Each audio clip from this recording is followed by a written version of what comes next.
Post এবং প্রার্থী নিয়ে বিভিন্ন দিক দিয়ে ওঠা নানান কুৎসার জবাব দিলেন তৃণমূল কংগ্রেসের বসিরহাট লোকসভা নির্বাচনীয় দলের প্রচারের আহ্বায়ক ফিরোজ কামাল গাজী ওরফে বাবু মাস্টার। আমরা সরাসরি দেখে নেব তিনি কি বললেন মন্তব্যকারীদের। আপনি এই লোকসভার আহ্বায়ক, তো নুসরত জাহানের জয়ের ব্যাপারে আপনি কতটা নিশ্চিত? দেখুন, নিশ্চিত তো 100-এর উপরে কোনো পার্সেন্ট থাকলে সেটা যদি দেওয়া যায় তা সেটা দেওয়া যায়। কারণ তৃণমূল কংগ্রেসের নেত্রী, সর্বভারত নেত্রী দিদি মমতা ব্যানার্জি প্রথমেই 42 জনের নাম ঘোষণা করেছিল, যা অন্য কোনো দল পারেনি।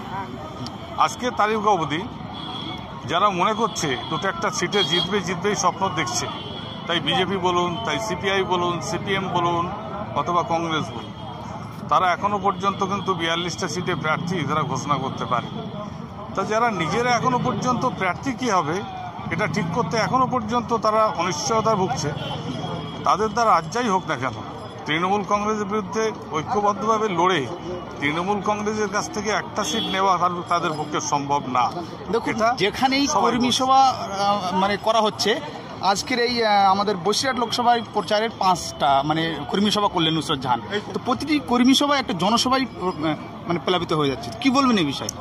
দেখুন, দিদি মমতা ব্যানার্জি যেভাবে ডেভেলপমেন্ট করছে, যেভাবে পশ্চিমবঙ্গের সাম্প্রদায়িক সম্প্রীতি বজায় রেখেছেন, যেভাবে পশ্চিমবঙ্গের সমস্ত সম্প্রদায়ের মানুষকে একটা সূত্রে বেঁধে রেখেছে, যেভাবে মানুষ, সমাজের সমস্ত স্তরের মানুষ যারা মুখ্যমন্ত্রীর সমস্ত প্রকল্পগুলোর কেউ না কেউ তারা সুবিধাগুলো পাচ্ছে, এরপরে মানুষ অন্য কোনো দলের কথা ভাবতে পারে না।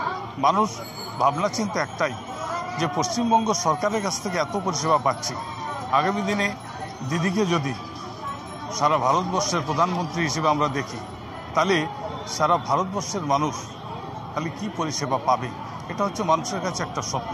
সেই স্বপ্ন নিয়েই মানুষ কর্মী সভা করলে একটা বড় বড় জনসভার রূপ দিচ্ছে।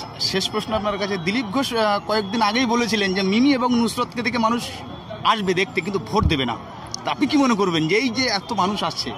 এটা দিলীপ ঘোষের মতো লোক বলতে পারে, তার যে রাজনৈতিক সেন্স আছে সেই সেন্সে তার ওটা মনে হয়েছে। আসলে মানুষ তো আর পাগল না। দিলীপ ঘোষ যেরকম পাগলের মতো প্লাব বকছে, সেই পাগলের প্লাবটা লোকসভা নির্বাচনে শেষ দেওয়া ভোট হবে, তার রেজাল্টটা বার হবে, গোটা পশ্চিমবঙ্গে যখন শূন্য পাবে, ওনার যে প্রশ্নগুলো ছুটছে তার উত্তরগুলো উনি নিজে পেয়ে যাবেন। ঠিক আছে, আর একটা প্রশ্ন, যেটা যে বসিরহাট লোকসভায় দীর্ঘদিনের দাবি ছিল যে একটা স্থানীয় ভূমিপুত্রকে প্রার্থী হোক, যে কেউ হোক, কিন্তু সেটা নুসরত জাহান করার পরে একটা কিছু কিছু জায়গায় এরকম উঠছিল। তো এখন সেই বিষয়টা কি মনে করছেন, এই যে বিশাল মানুষের একটা জনসংখ্যা? দেখুন, এটা হচ্ছে যারা বিরোধী আছে তাদের একটা প্রচার, তারা তো ভালো প্রচারের মাধ্যমে কিছু করতে পারছে না, অপপ্রচারকে তারা হাতিয়ার করেছে। তাই অপপ্রচারের মধ্যে যে মাধ্যমগুলো আছে, হোয়াটসঅ্যাপ আছে, ফেসবুক আছে, ইতিমধ্যে কুরুচিকর মন্তব্য তারা তাদের যারা সমর্থক আছে তাদের দিয়ে বিভিন্ন রকমভাবে করাচ্ছে। আপনারা দেখছেন বাদুড়িয়া থেকে একজন অ্যারেস্ট হয়েছে, আপনারা দেখছেন বসিরহাট উত্তর থেকে একজন অ্যারেস্ট হয়েছে। এই যে লোকগুলো, এরা আমরা মনে করছি বিজেপি এবং সিপিএম আর যারা দল আছে তৃণমূল কংগ্রেসের বিপক্ষে, তাদের ভাড়াটিয়া লোক আছে। এক কথায় বলতে চাইছেন যারা নুসরতকে মেনে নিতে পারছে না বসিরহাট, তারা এক কথায় আমাদের টিএমসির কর্মী নয়? না, সে তো আমি বলছি যে এক কথায় হচ্ছে যে তারা যে এটা হচ্ছে অন্য দলের লোক যারা আছে তারা এই অপপ্রচারটা করছে। আসলে আমাদের দল তৃণমূল কংগ্রেস নেত্রী যেটা বলেন সেটা হচ্ছে শেষ কথা। উনি যে প্রার্থী ঘোষণা করে দিয়েছেন ওটাই হচ্ছে আমাদের সবার প্রার্থী, এবং তার ওই ভোট করতে হবে এবং তাকে বিপুল ভোটে জয়যুক্ত করতে হবে। আমরা মনে করছি ইদ্রিস সাহেব যত ভোটে জিতেছিলেন তার ডবল ভোটে বসিরহাটের মানুষ নুসরত জাহানকে জেতাবে।